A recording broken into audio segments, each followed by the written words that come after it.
종강 세미나 때 보통 이렇게 유명하신 분들이 오시죠. 탁월한 신학자들이나 혹은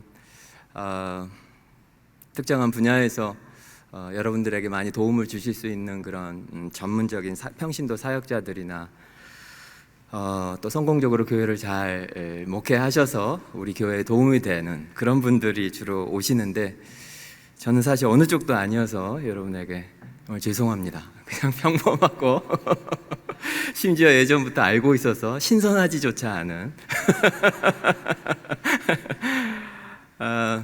A.W. 토저의 책 중에 하나님의 길에 우연은 없다라는 책이 있습니다. 책을 안 읽어도 될 것 같죠? 제목이 모든 것을 말해주는 그런 책인데, 우리가 하는 모든 일들 배후에 하나님이 계시고, 하나님께서 우리를 겸손하게 하시면 평범하고 또 그렇게 신선하지도 않은 저를 통해서 오늘 저녁에 하나님께서 우리 모두를 은혜 가운데 인도하시리라 그렇게 생각합니다. 코로나로 여러분도 참 수고 많으셨죠. 지난 3년 넘는 기간 동안 온 세상이 그동안 경험해보지 못했다고 하는 그런 어려움들을 겪었습니다. 교회도 예외가 아니었죠. 여러분도 아마 기억하실 거예요. 일요일 아침이 되면 깨끗이 씻고 깨끗하고 좋은 옷을 입고 가족들과 함께 우리 교회에 오고, 그래서 우리 성도들하고 함께 반갑게 인사하고 함께 찬송 부르고 또 우리 목사님이 하는 설교 듣고 그렇게 돌아가는 하루가 정말 귀한 것이었고 너무 큰 선물이었구나, 그거를 너무 많이 느끼셨죠. 그 코로나가 지나고 나서 많은 전문가들이 이제 말씀을 합니다. 공통적으로 하는 이야기는 대체로 언젠가 오게 될 미래였음이 분명한데, 이 코로나를 계기로 해서 미래가 굉장히 빨리 우리에게로 왔다. 그리고 이제 우리는 그 이전과는 전혀 다른 시대에 살게 됐다. 이런 이야기들을 많이 듣습니다. 그래서 이 변화와 이제 이 새로운 시대에 적응하지 못하면 미래가 없다. 그리고 교회도 마찬가지다. 이제 과거에 그런 방식으로 교회는 더 이상 생존하기가 어렵고, 교회도 이제 새로운 시대에 발맞추어서 변화해야 된다. 이런 이야기들을 많이 합니다. 여러분은 어떻게 생각하십니까? 우리는 정말로 새로운 시대에 살게 된 것이 정말 맞을까요? 이럴 때 우리는 항상 과거를 돌아봐야 합니다. 인간의 역사를 보면 항상 이런 순간들이 항상 있었다는 것을 여러분도 잘 아실 겁니다. 그동안 경험해보지 못했던 새로운 기술이 또 새로운 문물들이 생겨나고, 그 이전에 우리 우리 부모 세대들이 살지 않았던 그런 세상을 나나 혹은 우리 자녀 세대들이 살게 될 것이라고 하는 그런 일들이 역사 동안 항상 반복되어 있어 왔습니다. 그렇지만 인간의 역사를 보면 영원히 변하지 않는 한 가지가 있는데, 그것은 인간의 본성입니다. 그리고 또 영원히 변하지 않는 한 가지는 영원하신 하나님이십니다. 기술이 변하고 환경이 급격하게 변하고 이제 우리는 완전히 새로운 시대가 됐다고 말할지 모르지만, 인간의 본성은 여전히 그대로고 하나님은 영원히 동일하신 하나님이십니다. 창세기 26장에 보면 아브라함과 이삭의 이야기가 나오는데, 로이드 존스의 책 부흥을 보면 그 앞부분에 그 창세기 26장을 통해서 해설을 합니다. 우리가 잘 아는 이야기죠.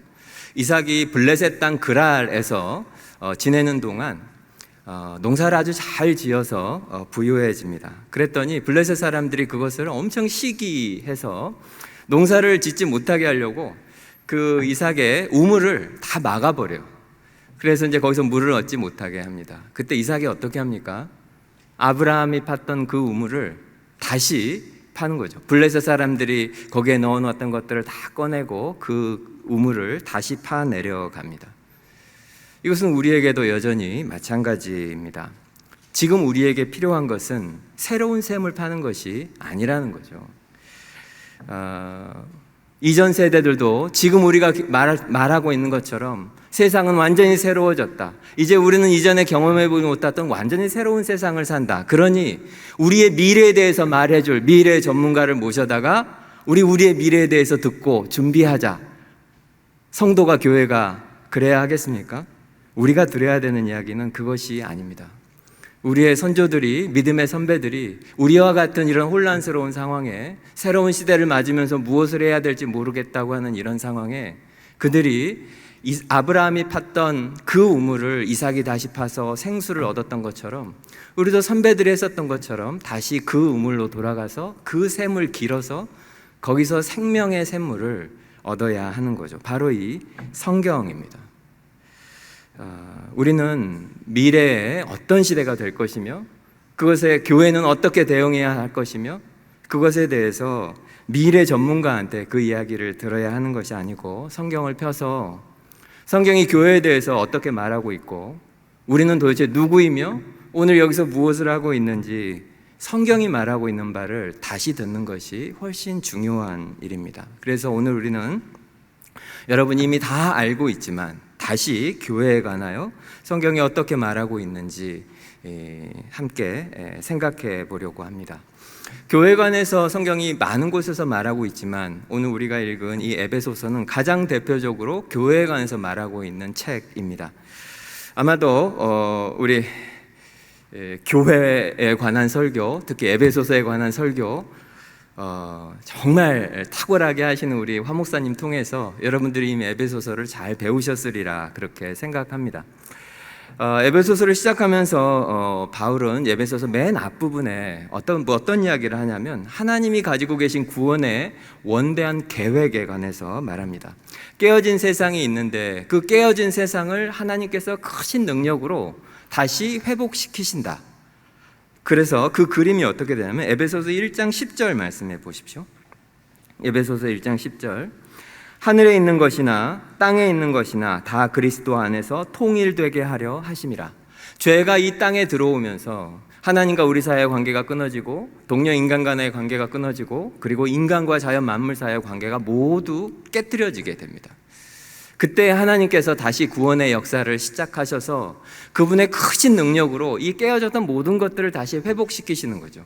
그러면 그 최종적인 모습이 어떻게 되냐면 1장 10절에 나오는 바로 이 모습입니다. 그리스도 예수를 머리로 하고 그분 안에서 깨어졌던 모든 것이 완벽하게 통일된 그런 상태. 그래서 하나님의 창조 질서가 완전히 회복되고 하나님의 말씀이 하나도 가감없이 성취되고 이루어지고 하나님의 뜻이 이루어지는 그런 상태, 그런 상태를 하나님이 이루실 것이다 라고 바울이 먼저 선언합니다. 하지만 바울은 그렇게 선언으로 그치지 않고 1장 후반부 18절과 19절에서 정말 유명한 그 위대한 기도를 하죠. 교회를 위한 위대한 기도. 너희 마음의 눈을 밝히사 그의 부르심의 소망이 무엇이며 성도 안에서 그 기업의 영광의 풍성함이 무엇이며 그의 힘의 위력으로 역사하심을 따라 믿는 우리에게 베푸신 능력의 지극히 크심이 어떠한 것을 너희로 알게 하시기를 구하노라.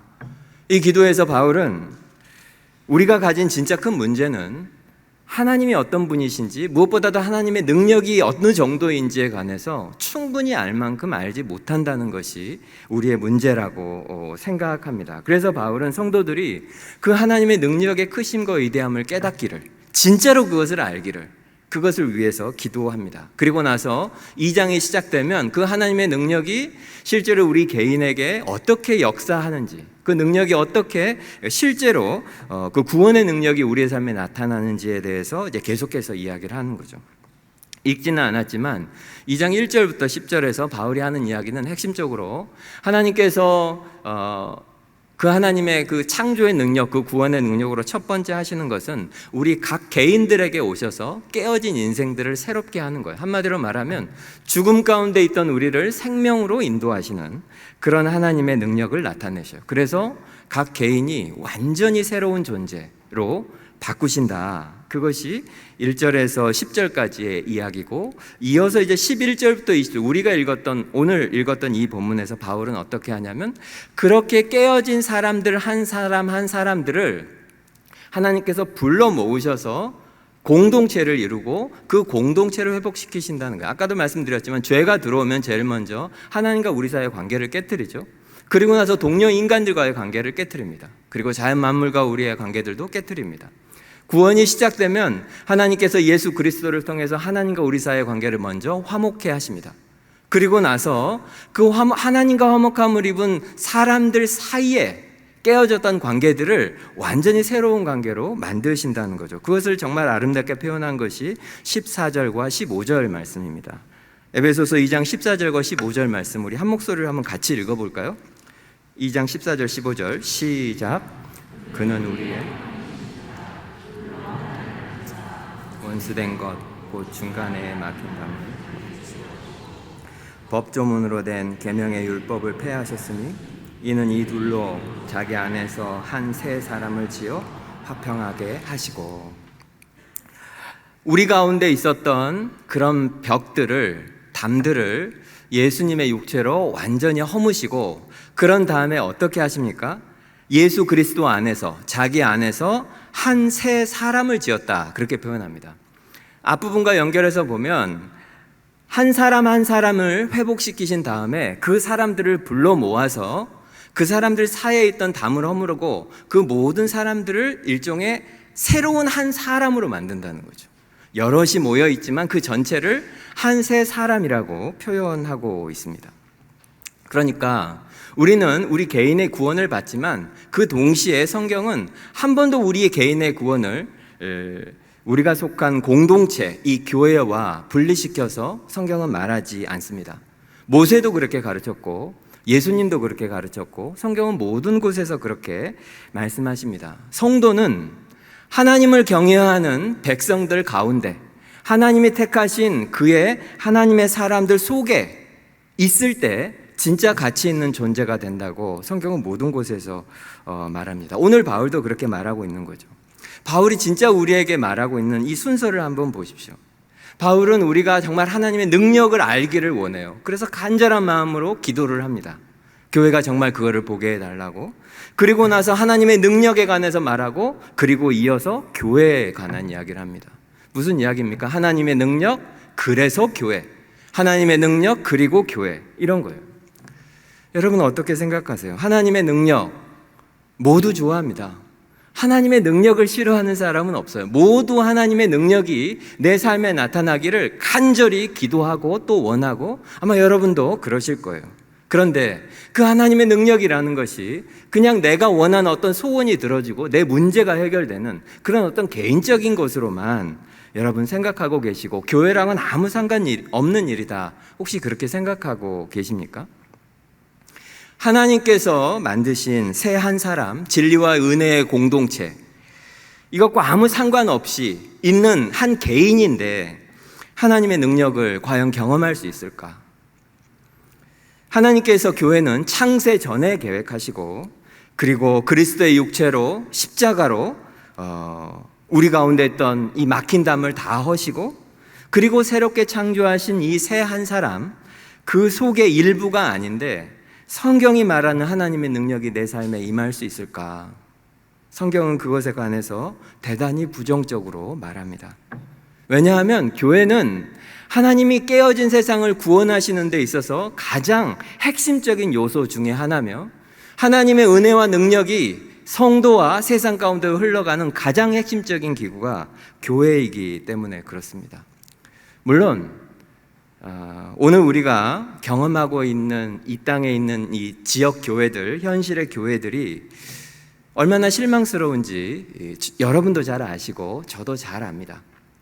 미디어를 통해서 얼마나 교회가 희화되고 있고 조롱의 대상이 되고 있는지도 압니다. 그리고 그 대부분이 우리들의 실책에서 기인하고 있다는 것도 여러분도 인정하고 저도 인정합니다. 그럼에도 불구하고 성도는 절대로 교회를 포기해서는 안 됩니다. 하나님 나라를 위해서도 그렇고, 무엇보다도 오늘 말씀드리고 싶은 핵심은 여러분 자신을 위해서 절대로 교회를 포기하시면 안 됩니다. 여러분의 그동안 신앙생활의 이 경험을 한번 돌아보십시오. 모두 그런 것은 아니지만 신앙생활을 하다 보면 어떤 시기에 어떤 이유로 교회를 떠나 있어야 했던 그런 분들도 계실 수 있고, 또 교회 안에 있는 분란이나 또 사람이나 사역자에 대한 실망 때문에 예배에 나오기는 해서 안자는 있지만 사실상 예배를 드리지 못하고, 또 목사님이 설교를 하는데 목사님한테 너무 상처를 받아서 차마 그 목사님 설교하는 목사님 눈을 쳐다보지 못하고 이렇게 다른 것만 쳐다보고 있었던 실제 제 경험이기도 합니다.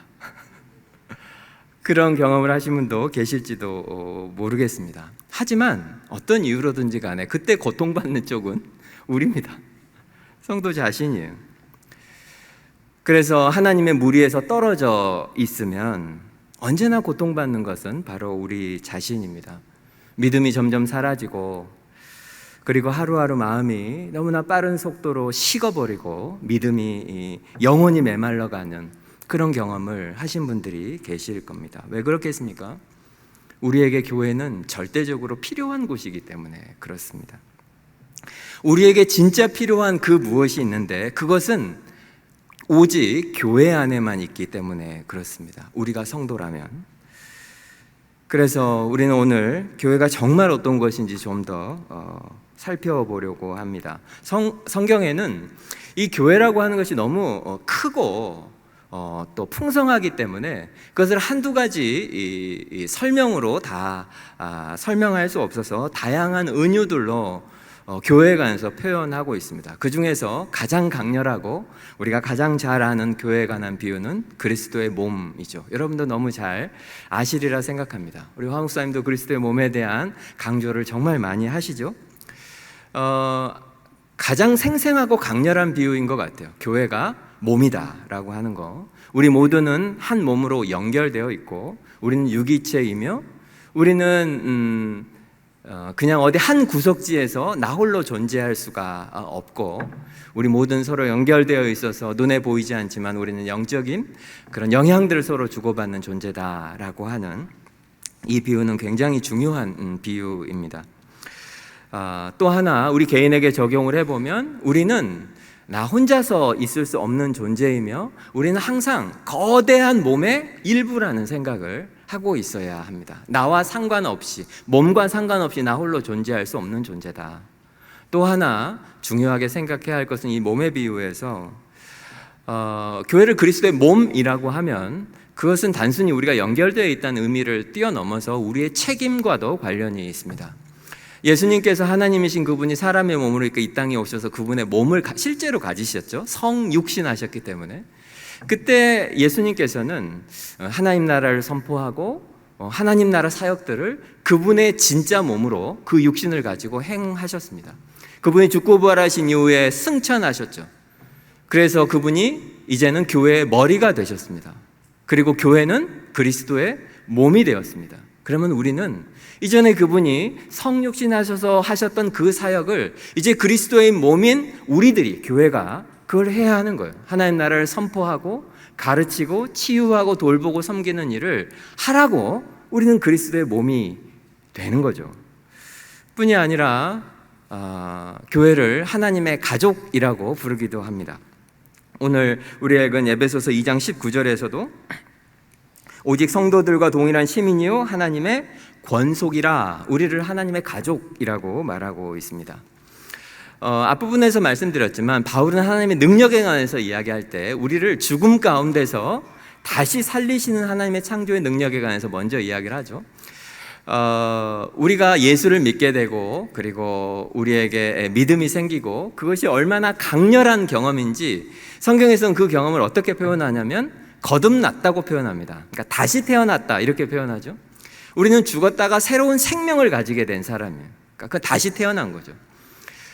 여기 앉아있는 우리 모두는 어떻게 해서 육체의 생명을 가지게 되었냐면 태어나서 가지게 된 것입니다. 우리는 아무 수고를 하지 않았고 우리 어머니의 그 해산의 수고 때문에 우리는 생명을 가지게 되었습니다. 그리고 생명을 가지고 태어나서 우리는 가족을 가지게 된 거죠. 우리가 선택하지는 않았죠. 부모도 선택하지 않았고 형제자매도 선택하지 않았지만 우리에게 일어난 일 때문에 우리는 가족을 가지게 되었습니다. 영적으로도 똑같죠. 예수 그리스도의 그 십자가 해산의 고통으로 우리에게 생명이 주어졌습니다. 우리가 선택한 일이 아니고 그냥 우리에게 일어난 일입니다. 그리고 태어났더니 무엇이 생겼습니까? 가족이 생겼습니다.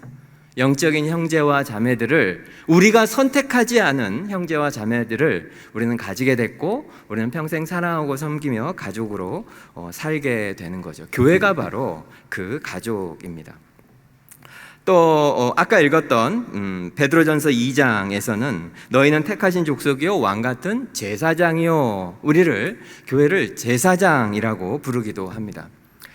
구약에 보면 세 가지 기름 부음을 받는 직분이 나옵니다. 왕과 선지자와 제사장이 구약에 나오는 중요한 직분들이고, 이 세 가지는 이제 예수 그리스도 안에서 한 가지로 통합되죠. 예수님 우리의 왕이시고, 우리의 제사장이시고, 그리고 우리의 선지자이시죠. 구약의 이 선지자, 이 직분자들을 보면, 기름 부음을 받은 사람들을 보면, 특별히 선지자는 어떤 역할을 하는 사람이냐면 하나님께서 그에게 말씀을 주십니다. 그러면 하나님께서 그 말씀을 주실 때 너는 어디에 가서 누구에게 내 말을 전해라 라고 하시면 하나님께서 보내신 그곳에 가서 그 사람들에게 하나님 말씀을 전하는 것이 선지자입니다. 대신에 제사장은 정반대로 사람들의 죄와 사람들의 슬픔을, 죄를 가지고 하나님 앞에 나아가서 그 죄가 용서되도록 중보하고 제사를 지내고 하는 역할을 하는 것이 제사장입니다. 그러니까 제사장이 하는 역할은 사람들을 돌보고 그들을 사랑하고 그들의 죄를 가지고 중보하고 하나님의 용서를 구하는 그 사람을 섬기는 일이 이 제사장의 역할인 거죠. 선지자가 하나님의 말씀을 하나님 편에서 인간에게 전하는 사람이라면, 제사장은 사람 편에서 하나님에게 긍휼을 구하는 사람이 제사장입니다. 그런데 구약 성경에는 그 제사장이 예를 들어 제사를 지낸다, 그럼 이건 아무나 할 수 있는 일이 아닙니다. 제사장은 어렸을 때부터 레위인들이 평생토록 그 동물을 어떻게 죽이고 어떻게 피를 뽑고 어떻게 각을 뜯고 어떻게 제사를 지내는지 매우 특별하게 구별된 사람들이 특별한 종교적인 전문가로서 잘 훈련되어야만 할 수 있는 일이 제사장인 거죠. 하지만 성령이 오시고 성경은 우리 모두가 바로 그 제사장이라고 말하고 있습니다. 그래서 이제 교회는 교회에 온 어떤 사람도 그냥 소비자가 돼서 교회가 나에게 제공해 주는 것을 마음껏 누리면서 우리 교회 참 좋다, 그렇게 말하는 곳이 되어서는 안 된다는 거죠. 너무 길어져서 여기까지만 하고, 그리고 성경에서는 또 요한계시록 21장에 가면 교회를 그리스도의 신부라고 부릅니다. 우리가 구원받은 그리스도의 백성이 맞지만 여전히 우리에게 흠과 티가 많고 우리가 참 신실하지 못한 그런 존재들이지만, 그리스도께서는 우리를 정말 흠과 티가 없는 이 세상에서 가장 순결한 존재로, 그리고 그분이 이 세상에서 가장 사랑하는, 그분의 목숨을 버리셔서까지 사랑하는 그분의 신부로 우리를 여겨주신다는 거죠. 이 비유들을 보십시오. 너무너무 풍성하고 그것이 우리에게 주는 의미들이 굉장히 많죠. 그리고 또 한 가지가 오늘 우리가 함께 보고 있는 이 성전의 은유입니다. 에베소서 2장 21절에 보면 그의 안에서 건물마다 서로 연결하여 주 안에서 성전이 되어가고, 이렇게 말하죠. 베드로전서 2장 5절에서도 너희도 산 돌같이 신령한 집으로 세워지고, 이렇게 말하고 있습니다. 우리가 하나님의 성전이라는 거죠. 에베소서 2장 20절과 21절 말씀을 제가 다시 한 번만 읽어보겠습니다. 너희는 사도들과 선지자들의 터 위에 세우심을 입은 자라. 그리스도 예수께서 친히 모퉁이들이 되셨느니라. 그의 안에서 건물마다 서로 연결하여 주 안에서 성전이 되어가고. 교회에 관한 여러 비유들 중에 우리는 오늘 에베소서를 통해서 이 하나님의 성전의 비유들을 더 잘 살펴보려고 합니다. 사실 하나님은 계시지 않는 곳이 없는 분이십니다. 온 우주에 충만하신 분이시죠. 모든 곳에 하나님이 계십니다. 그런데 하나님께서는 지상의 한 작고 아주 작은 공간을 하나님 자신의 처소로 정하시고 물리적으로 하나님이 그곳에 임재하시게 돼요. 그곳이 바로 우리가 잘 아는 성전 가장 안쪽에 있는 그 지성소입니다. 하나님께서 지상의 모든 땅 중에 어떤 한 지점을 정하시고 거기에 실제로 자신의 처소를 삼으시고 물리적으로 그곳에 하나님이 계십니다. 하나님이 영이시기 때문에 그곳에 어떤 육체가 있는 것은 아니지만 하나님이 지성소 안에 실제로 임재하셔요. 그런데 우리가 아는 것처럼 그 지성소에는 함부로 인간이 들어갈 수 없습니다. 누구나 들어갈 수도 없었죠. 대제사장만 1년에 단 하루 대속죄일에 정말 무수히 많은 그런 정결 예식을 통해서 한 차례만 들어갈 수 있는 곳이 바로 그 지성소, 성전 안에 있는 지성소였습니다. 하나님은 우리가 어떤 곳에나 계시지만 하나님이 계신 물리적인 그 지성소에 우리가 아무 때나 그렇게 들어가서 만날 수 있는 그런 분이 아니었던 거예요. 그런데 구약 성경이 어떤 한 날을 예언하고 있죠. 그날이 되면 하나님의 임재의 영광이 온 땅 가운데 충만해지는 그 날을 예약합니다. 그리고 우리가 아는 것처럼 사도행전에 보면 성령의 불이 하늘로부터 각 사람들 위에 임하게 되고, 그래서 성령이 강림하시면서 이제 지성소 안에 계시던 하나님의 임재의 영광이 예수 그리스도를 믿는 모든 사람들 속에 있게 되는 거죠. 예수님이 십자가에서 죽으시면서 지성소 휘장이 갈라지고 그 안에 있던 하나님의 영광의 임재가 예수 그리스도를 믿는 모든 사람들 속에 있게 됐고, 그리고 오늘 여기에 앉아있는 예수를 믿는 우리들 속에 이제 하나님이 계시게 되었습니다. 그래서 우리 모두는 각 사람이 성전이 된 거죠. 그래서 고린도전서 3장 16절에서는 너희는 너희가 하나님의 성전인 것과 하나님의 성령이 너희 안에 계시는 것을 알지 못하느냐. 우리 안에 성령님이 계시고 하나님이 우리 속에 계시니까 우리가 바로 성전입니다. 여러분 그거 잘 아시죠? 이것을 믿는 것이 신약의 교회입니다. 하지만 초대교회로 돌아가 보면 당시의 그레코 로만 문화 속에서 초대교회 성도들이 얼마나 독특하고 그리고 차별적인 존재였는지 알 수 있습니다. 로마인들이 생각하기에는 교회를 종교라고 생각하지 않았습니다. 왜 그랬냐 하면 당시 로마인들이 생각하는 종교라고 하는 것은 어떤 형태가 있는 것인데 그들이 생각하는 종교적인 것이 교회에는 없기 때문이죠. 모름지기 제대로 된 종교라면 무엇이 있어야 하냐면 일단 신전이 있어야 합니다. 그리고 그 신전 안에는 신의 형상이 거기 있어야 하는 거죠. 그래서 사람들이 그 종교를 가진 사람들은 신을 만나기 위해서 신전에 오고, 그리고 그 신을 만나고 보고 만지고 하는 것을 통해서 어떤 신적인 경험들을 하게 됩니다. 그건 종교가 제공해 주어야 하는 거죠. 그런데 교회는 신전도 없고 신상도 없고 심지어 집에서 모였습니다. 집 안에 들어간다고 해서 어떤 신상을 따로 있는 것도 아니고 미니어처가 있는 것도 아니었던 거예요. 더군다나 제사를 드리지도 않아요. 제사장이 따로 있는 것도 아니고 희생제사를 드리지도 않습니다.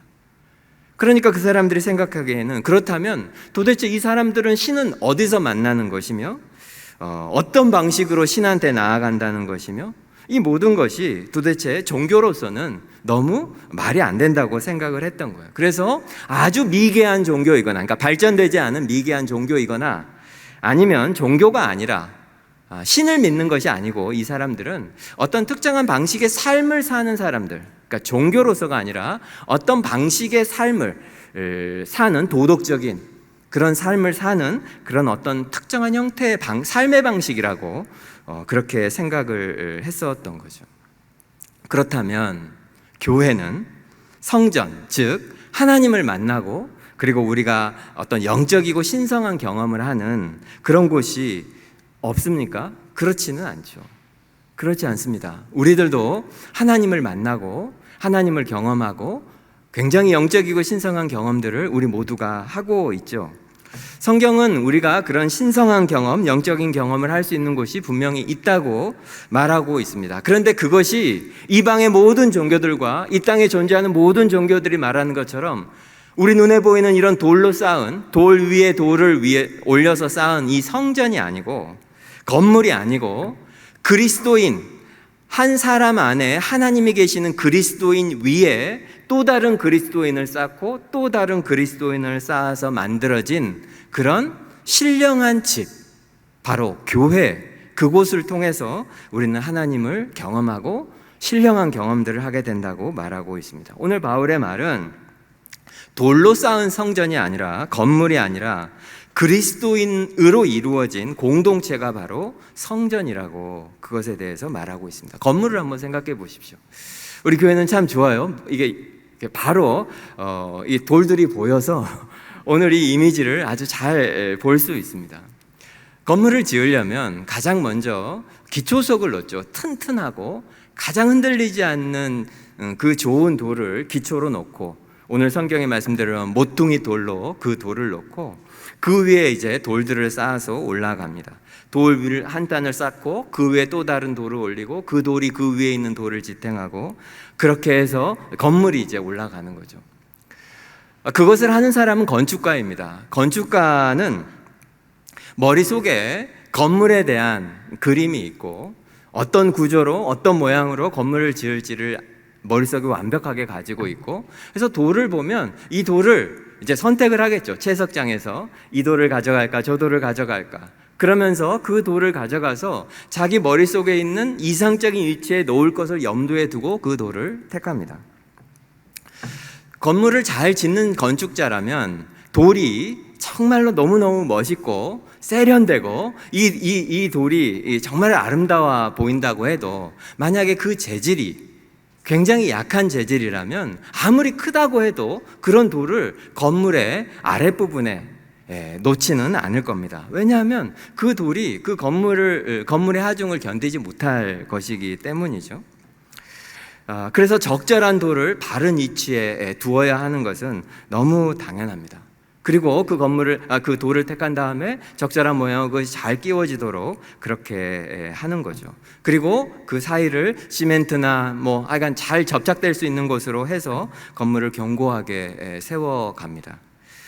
바울은 교회가 바로 그런 곳이라고 이야기하고 있어요. 서로 다른 돌인 우리들을, 그리스도인 한 사람 한 사람을 하나님이 택하시고 교회로 보내셔서 우리들을 그분이 의도하신 자리에 놓으시고, 그런 다음에 우리를 신령한 집으로 지어가고 계신다고 성경이 말하고 있습니다. 우리가 이 성전의 돌이 맞다면, 오늘 성전이 하나님의 집이라면, 오늘 성경이 말하고 있는 의미는 무엇이냐면, 우리 옆에 있는 돌과 얼마나 깊이 연결되어 있는가, 우리가 얼마나 신령한 집으로 지어져 가고 있는가, 우리가 서로 얼마나 견고하게 연결되어 있는가, 이것이 너무나 중요하다는 거예요. 그래서 우리가 내 옆에 있는 돌들과 더 연결이 돼서 견고하고 신령한 집으로 지어져 가면 갈수록 하나님께서 더 우리 가운데 임재하시고 우리는 하나님을 더 경험할 수 있게 된다는 것입니다. 오해하지는 마십시오. 우리가 구원받기 위해서 교회의 돌이 돼야 한다, 그런 뜻은 아닙니다. 그러니까 우리가 어떤 교회에 한 등록 교인이 되어야, 교회의 교적에 내 이름이 있어야 우리가 구원을 받는다, 그런 뜻은 아닙니다. 사실 바울이 지금 에베소 교회 에베소서를 쓰고 있죠. 베드로가 베드로전서를 쓸 때 그 편지를 받은 모든 사람들도 다 이미 그리스도인들입니다. 예수를 믿는 사람들이에요. 그런데 왜 너희들은 서로 연결해서 성전이 되어가라, 너희들은 신령한 집으로 지어져 가라, 이렇게 말하겠습니까? 그들이 그리스도인이 아니어서가 아니고, 그들이 곁에 있는 그리스도인들과 연결되면 연결될수록, 더 견고하게 우리가 연결되면 연결될수록 그들이 하나님을 경험하게 되고, 혼자서는 결코 경험할 수 없는 더 크고 위대하신 하나님을 경험하게 되기 때문에 그렇습니다. 이것이 바울이 우리에게 말하고 있는 원리라면, 이것을 조금 구체적으로 우리에게 적용해 본다면, 첫 번째, 정말 말씀드리고 싶은 것은, 그런 의미에서 성도에 있어서 가장 1차적으로 중요한 덕목은 교회 속에 머물러 있어야 한다는 것입니다. 무슨 말인지 한번 생각해 보십시오. 보통의 그리스도인들이, 현대의 그리스도인들의 주의를 한번 생각해 보십시오. 예수를 믿는 신앙이 있고 본인이 그리스도인이라고, 기독교인이라고 스스로 생각하기 때문에 교회에 가죠. 그런데 그 교회를 우리가 지상에 많이 있는데 어떤 교회를 택해야 될 거 아닙니까? 그때 어떤 교회를 우리가 정하게 됩니까? 주로는 나에게 잘 맞는 교회를 가게 됩니다. 사람들이 좋아하는 교회들이 있죠. 주로는 이제 큰 교회들입니다. 건물과 교회 시설들이 편리하고, 예배당 들어가 보면 정말 방송국보다 더 화려한 그런 거대한 뭐 LED랑 방송 장비들이 뭐 실시간으로 막 중계를 하고, 또 감동적인 찬양이 있고, 또 목사님들 설교도, 우리 황 목사님 설교 여전히 좀 기시죠? 그런데 뭐 한 20분, 30분을 안 넘는 이제 그런 짧고 선명해서 너무 좋은 그런 설교 이렇게 하시고, 그리고 주차도 편리하고, 무엇보다도 우리 가족이 있는데, 우리 가족이 아침에 교회에 딱 오면 뭐 대예배, 또 아이들은 뭐 부서들 탁 맞는 그런 주일학교 시스템이 잘 갖춰져 있어서 탁 자기 맞는 곳에 가서 예배를 드리고, 그렇게 우리에게 가장 잘 맞는, 우리 가족에게 잘 맞는 교회를 선택하고, 그리고 그곳에서 주일 하루를 보내고 집에 오고, 이런 그것을 신앙생활이라고 부릅니다. 그런데 질문하고 싶은 것은, 우리가 방금 성경이 말하고 있는 교회의 이미지, 원리에 대해서 말하고 있는데, 돌과 돌이 연결돼서 우리가 신령한 집으로 지어지고 있다. 이 성경이 말하고 있는 이 이미지와 현대의 그리스도인들이 일요일날 교회에 오고 있는 것이 서로 잘 부합하고 일치하는 것 같습니까? 우리가 지금 성경이 말하고 있는 그런 모습으로 신령한 집으로 지어져 가고 있는 것이 맞나요? 한 교회 교인이고, 그렇기 때문에 일요일이면 내가 빠지지 않고 교회에 오는 것과, 오늘 성경이 말하고 있는 우리가 돌과 돌이 서로 연결되어 성전으로 지어져 가고 신령한 집으로 지어져 가고 있는 것과, 그것이 이미지가 정확히 부합하는 것 같습니까? 그래서 성경이 오늘 우리에게 질문을 하는 겁니다. 우리는 지금 성경이 말하고 있는 이 신령한 집으로 우리 남서울 교회는 지어져 가고 있습니까? 다른 돌들과 우리가 연결이 되고, 그래서 건축자의 의도대로 우리가 잘 어울리게 그렇게 우리가 지어져 가고 있는 것이 맞습니까? 오늘 이 이미지를 다시 한번 생각해 보십시오. 이 돌들을 한번 직접 보십시오. 여기서 가장 중요한 것은, 가장 1차적으로 중요하다고 저는 생각하는 것은 그 자리에 머물러 있는 겁니다. 만약에 저기에 어떤 돌이 빼버리면 그 가운데 구멍이 생기지 않겠습니까? 돌들은 그 자리에 있어야 하는 것이 제일 중요해요. 구멍이 만약에 생긴다면, 고대라고 생각해 보십시오. 만약에 구멍이 생긴다면 뭐 거기를 통해서 위험한 동물이 들어올 수도 있고, 또 적들이 그 안으로 들어올 수도 있고, 어쨌건 그걸 떠나서 돌 하나가 빠지면 그 돌 위에 또 돌을 받치고 있는데, 그 위쪽 돌을 연약하게 할 것이고, 그 전체적으로 문제가 생겨서 뭐 건물 전체가 허물어지지 않을지 몰라도 그 벽이 약화가 되거나 심하면 무너지거나 그런 일이 있을 수도 있겠죠.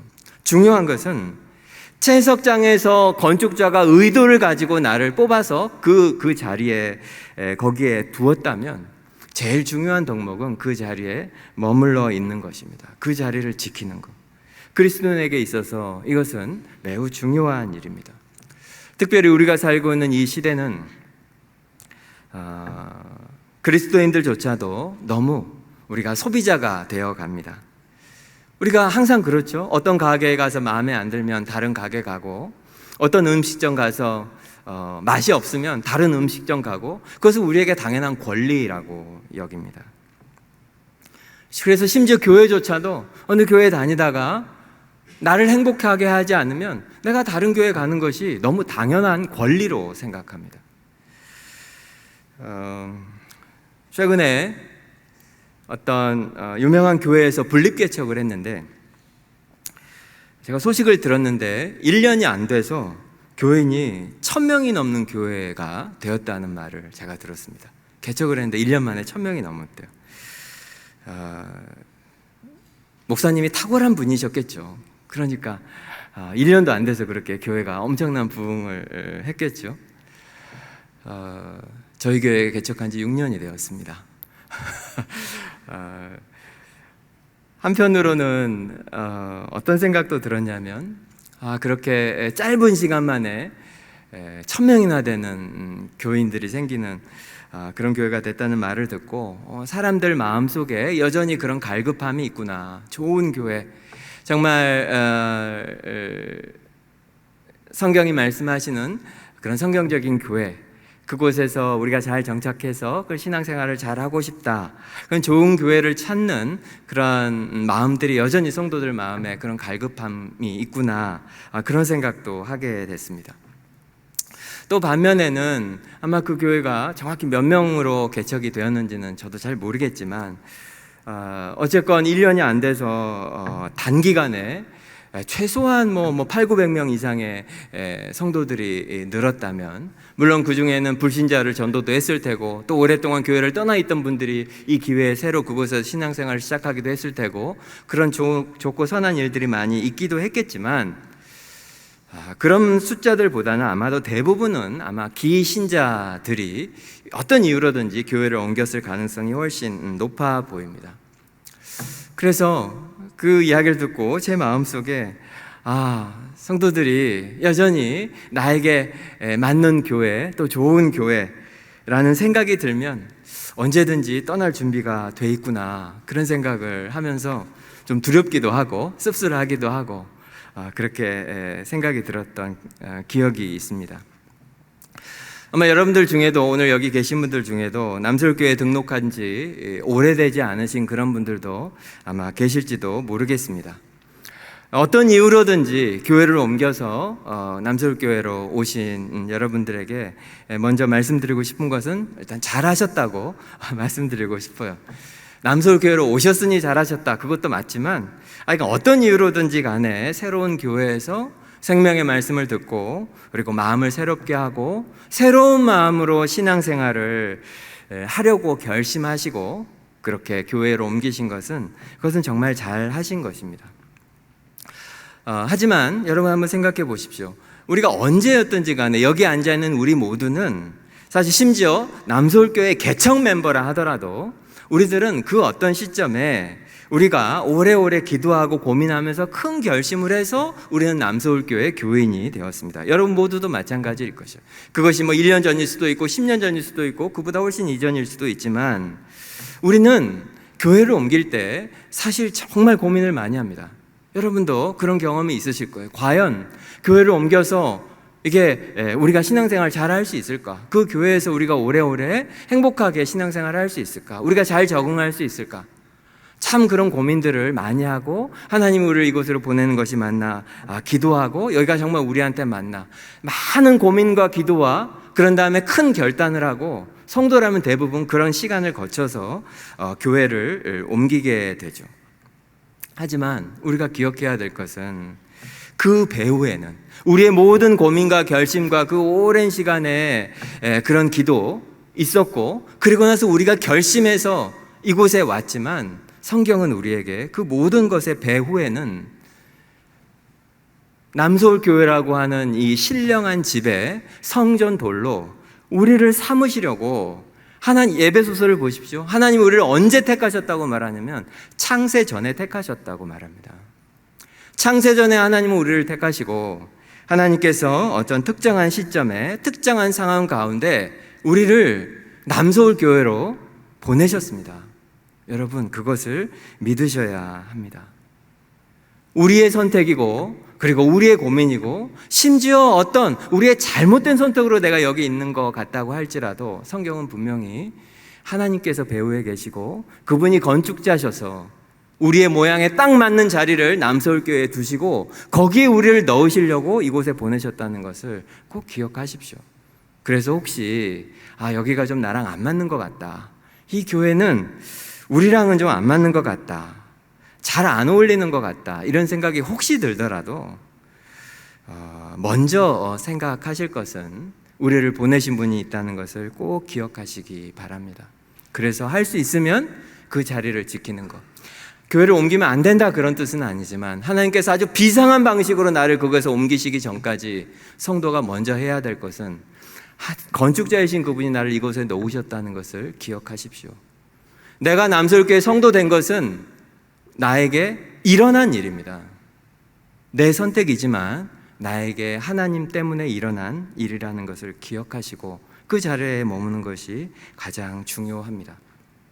또 하나, 계속 말씀드린 것처럼 우리는 이 자리에 있을 때 건축자가 채석장에서 많은 돌들 중에 나를 뽑아서 이곳에 두셨다는 것을 잊으시면 안 돼요. 무의미하게 불필요한 돌을 택해서 이곳에 두실 리가 없다는 거죠. 성전에 있는 모든 돌은 의도가 있습니다. 똑같아 보이는 저 돌이지만 한 돌 한 돌이 다 역할이 있다는 거죠. 눈에 선명하게 보이지 않습니까, 여러분? 아랫돌이 윗돌을 지탱하고 있고 그 돌이 그 위에 있는 돌을 지탱해 주고 있습니다. 여러분은 어떠십니까? 우리가 정말로 이 성전의 돌이 맞다면 여러분은 정말 남서울 교회에서 그렇게 하고 계십니까? 그 누군가를 지탱하고 계십니까? 그 누군가를 지금 붙잡고 계십니까?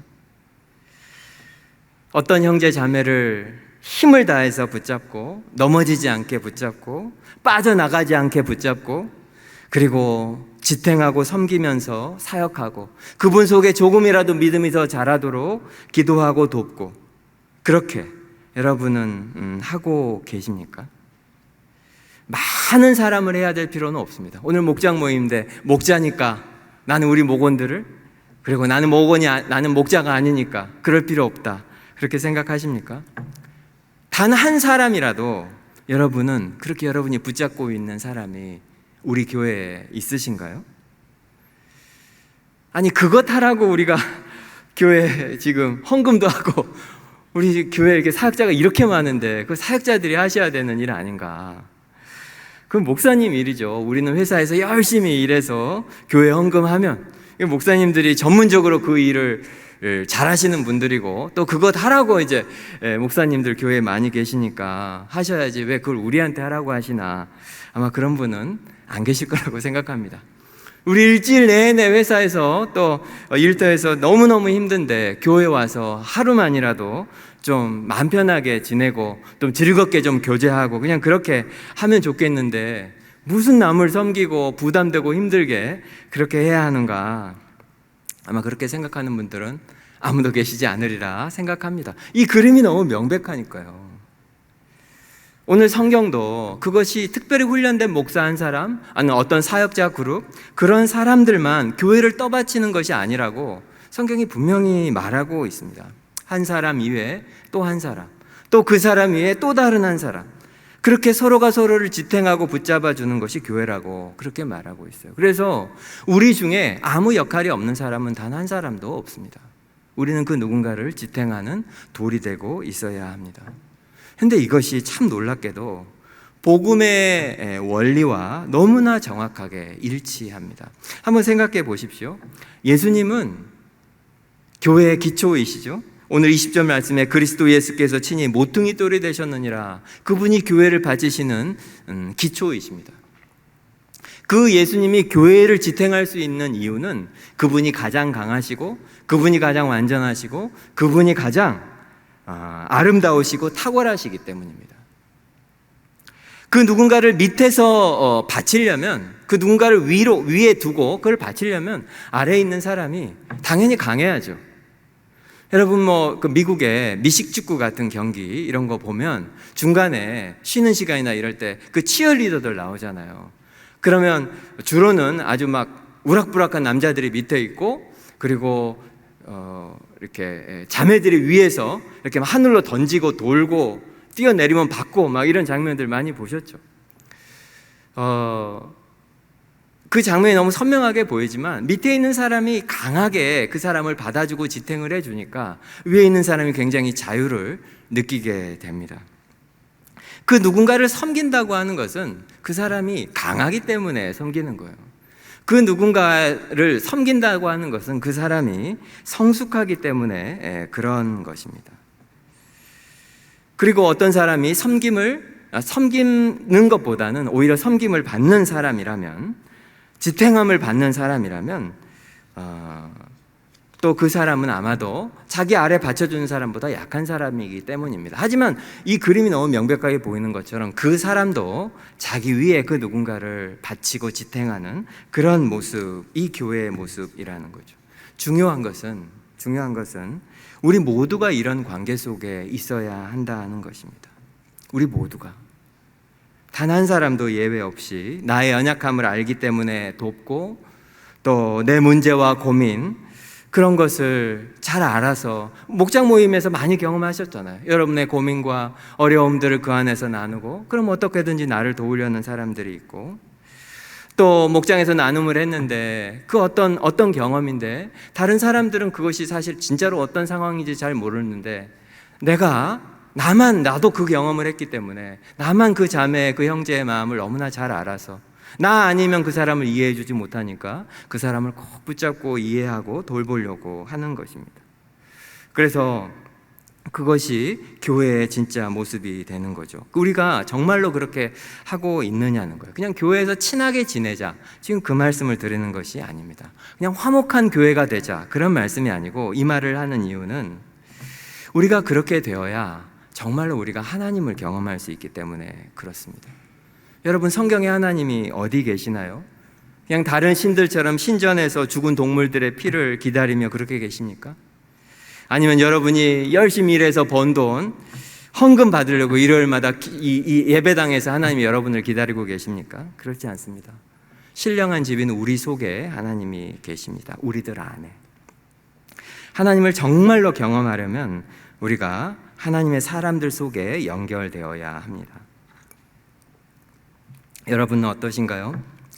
여러분이 일요일마다 교회에 오고 또 예배를 드리는 거 정말 너무나 큰 선물입니다. 하지만 정말 말씀드리고 싶은 것은 더 깊은 것이 있다는 거예요. 그리고 더 높은 것이 있고 더 풍성한 것이 분명히 있습니다.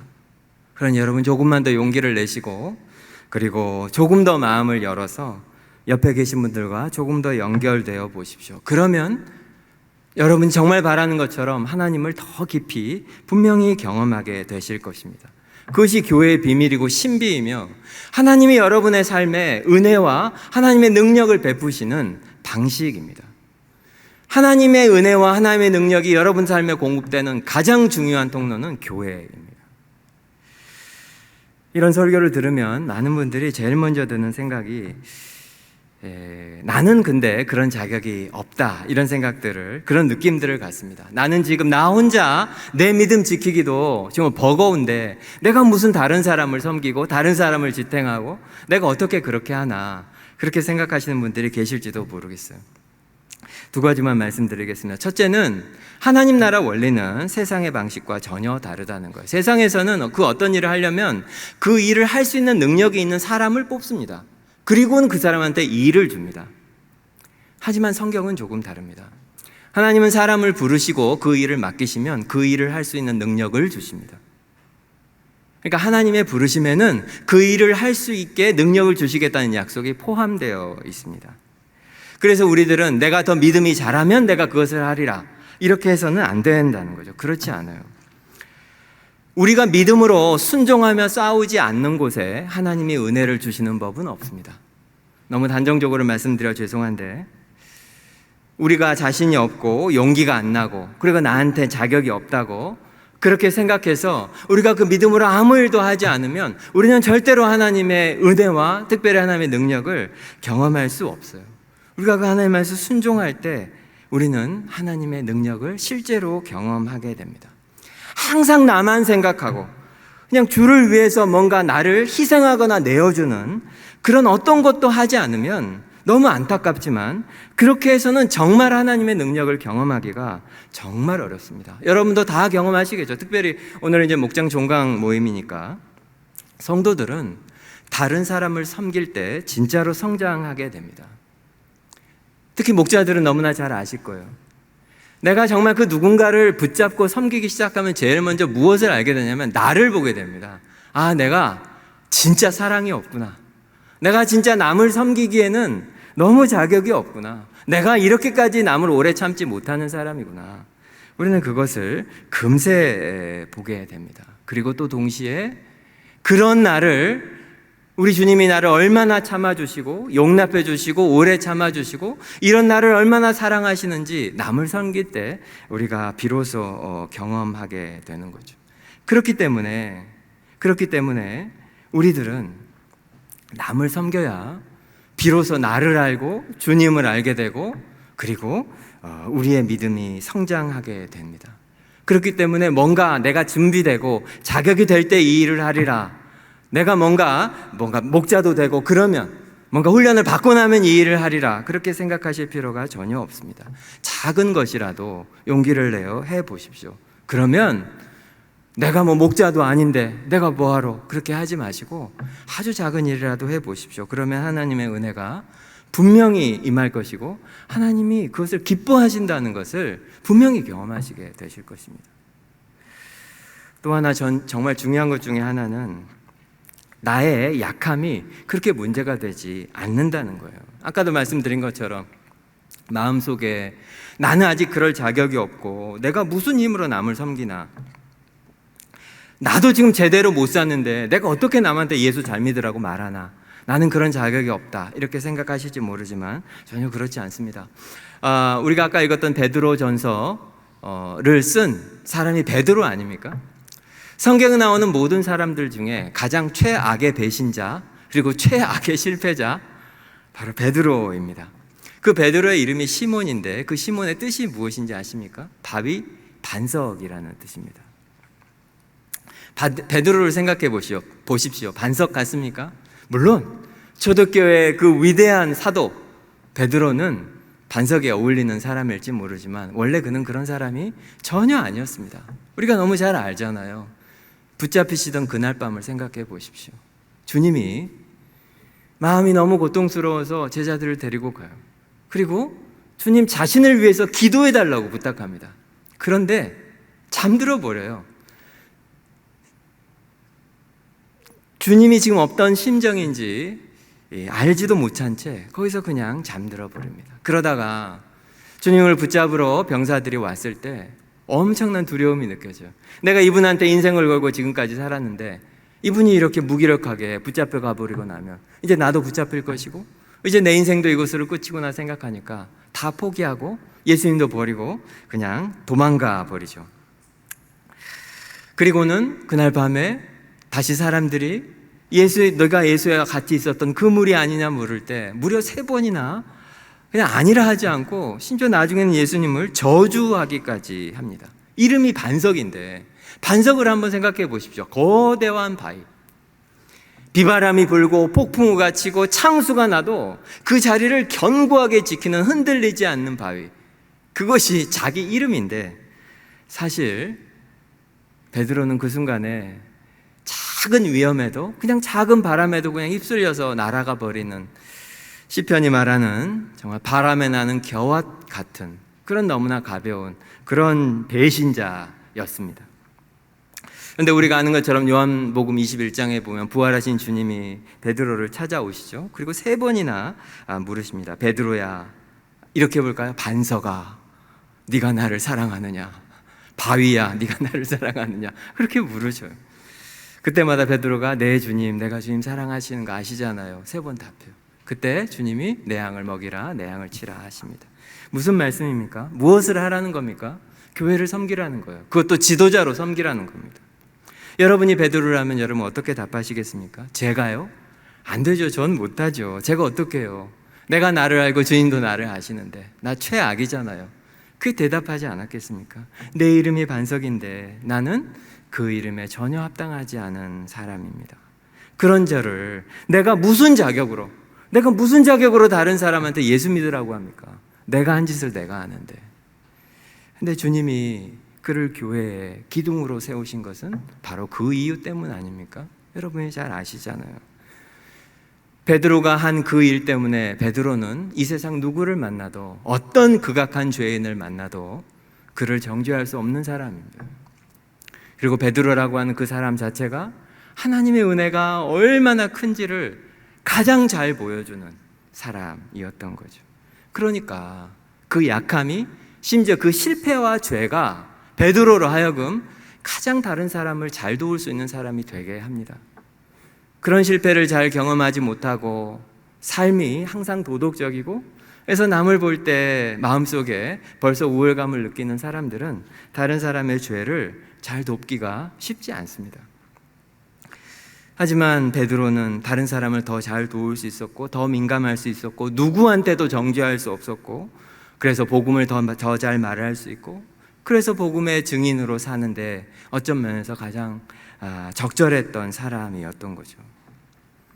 여러분 한번 생각해 보십시오. 여러분의 삶에, 신앙생활에 진짜 가장 결정적인 영향을 주었던 분이 어떤 분들이셨습니까? 기억이 나시죠? 정말 그분 때문에 내가 정말 예수 잘 믿게 됐지, 이런 분들 계시죠. 물론 가장 결정적인 분들은 아마도 여러분에게 이 복음의 귀한 말씀, 이 진리의 말씀을 여러분에게 설교해주고 가르쳐주신 좋은 목사님들이 많이 계실 것입니다. 지금도 우리 화 목사님을 통해서 그 좋은 말씀들을 날마다 들으시면서 그것이 여러분의 신앙생활에 가장 결정적인 도움이 되시는 분들도 많이 계실 것입니다. 저도 마찬가지입니다. 저도 화 목사님한테 이 말씀의 빚을 너무너무 많이 졌습니다. 하지만 정말로 내가, 하나님이 나를 진짜로 사랑하시는구나, 교회라는 곳이 진짜 이런 곳이구나, 내가 이 교회에 이런 분들하고만 같이 있으면 내가 평생 교회 안에 있으면 너무너무 행복하겠구나, 그런 것들을 여러분에게 경험해주고 그것을 알게 해주신 분들은 사실은 그냥 평범한 분들입니다. 저도 마찬가지입니다. 저도 위대하고 탁월한 설교자들의 그 말씀을 통해서 너무나 큰 유익을 많이 받았지만, 교회를 너무 정말로 사랑하게 되고 교회에 있는 것이 너무나 행복하고 내 평생을 내가 이 교회 안에 있는 것만으로도 너무 좋겠다, 그렇게 만들어주신 분들은 정말 함께 신앙생활 했었던 그런 평범한 집사님들, 권사님들, 형제 자매들이었습니다. 지금 이 자리에도 많이 계시고, 그리고 지금 제가 섬기고 있는 우리 교회 안에도 그런 분들이 너무 계셔요. 그래서 그런 분들을 예로 들 수는 없을 것 같아서 예전에 제가 섬겼던, 신앙생활했던 교회 분들이 많이 떠오릅니다. 특별히 제가 신학교에서 공부할 때 조금은 이제 나이가 든 늙은 전도사였고, 다른 전도사님에 비해서 또 아이들도 둘이나 있는 그런 전도사여서 저를 굉장히 불쌍히 여기셔서 제가 이제 금요일마다 기도회 설교를 하고 또 기도회 인도를 했는데, 우리 나이 많이 드신 집사님 할머니 한 분이 꼭 기도에 오시면서 그 깻잎을, 그 생깻잎을 이렇게 따서 저한테 이렇게 금요일마다 주셨습니다. 돈이 아니라 깻잎을. 근데 이게 지금 뭐 한국에 있는 어느 시골 교회를 이야기하는 게 아니고 미국에서, 미국 보스턴인데 자기 집 텃밭에다가 깻잎을 해서 상추랑 깻잎 뜯어다가 금요일마다 그것을 저한테 갖다 주셨던 분이 계셨어요.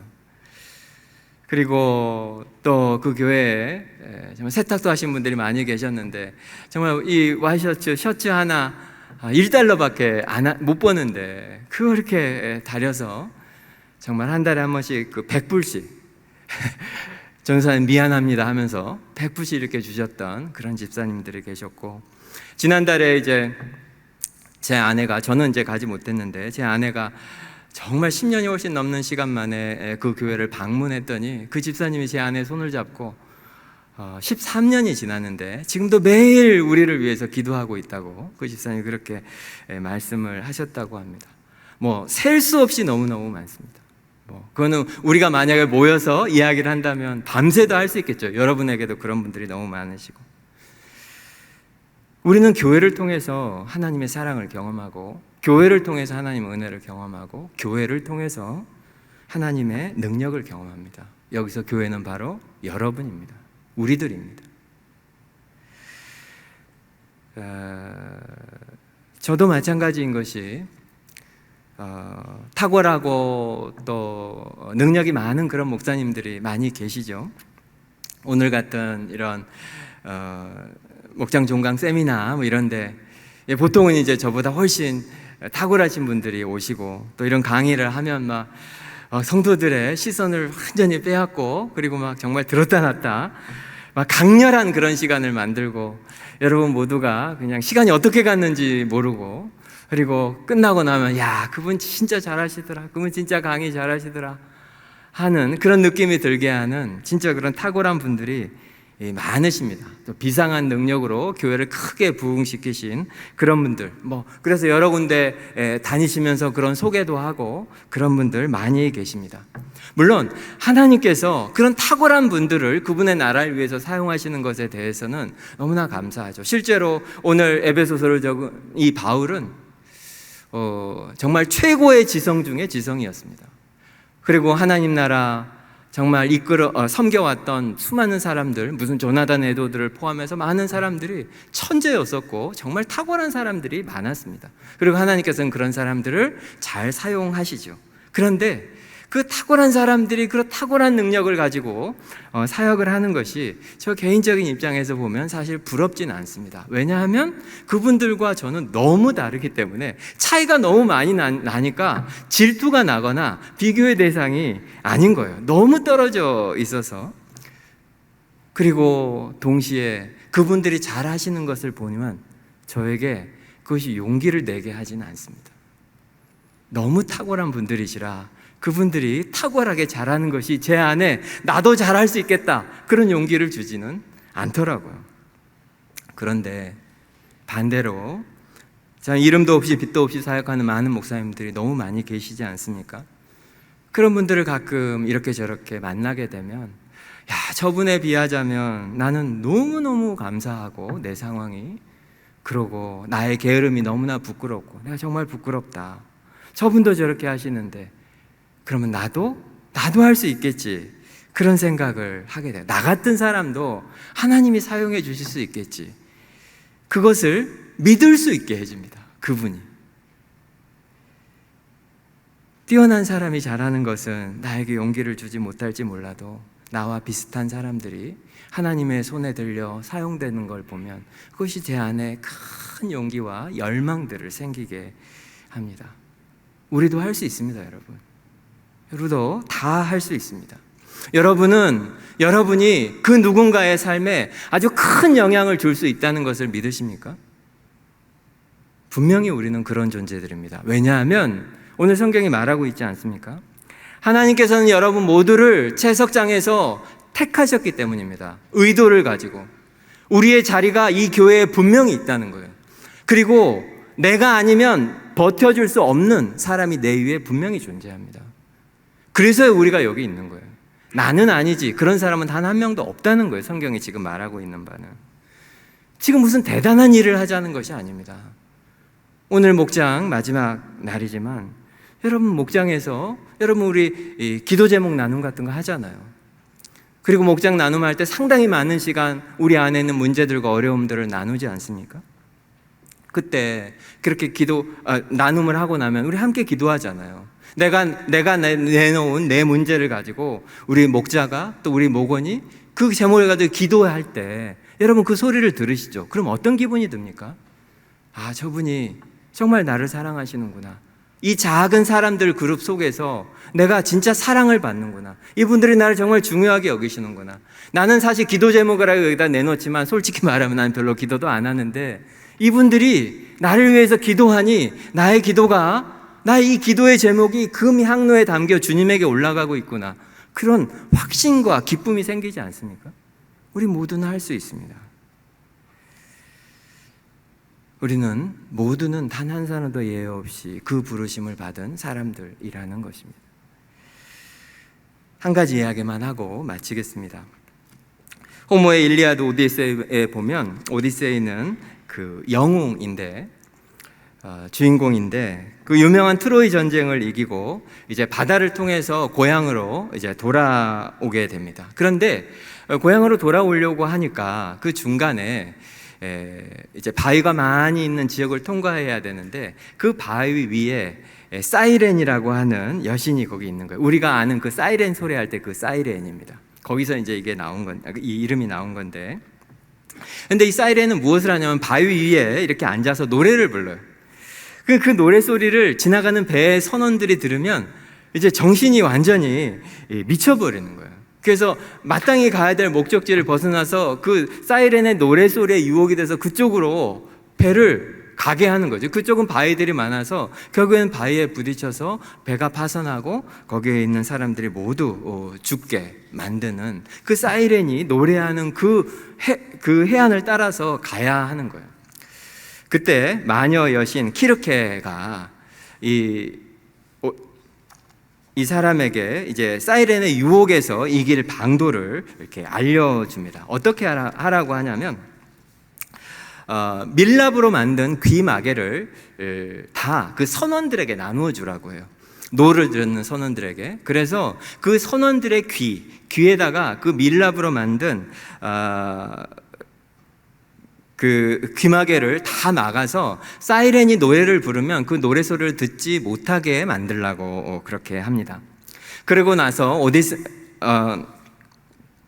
오디세이 자신은 어떻게 하라고 하냐면 그 돛대에다가 자기 자신을 밧줄로 꽁꽁 묶으라고 해요. 그럼 어떻게 되겠습니까? 이제 사이렌이 노래 부르는 그 해변을 따라서 이렇게 가면 사이렌이 노래 들으면 노젓는 사람들은 그 사이렌의 소리를 전혀 듣지 못합니다.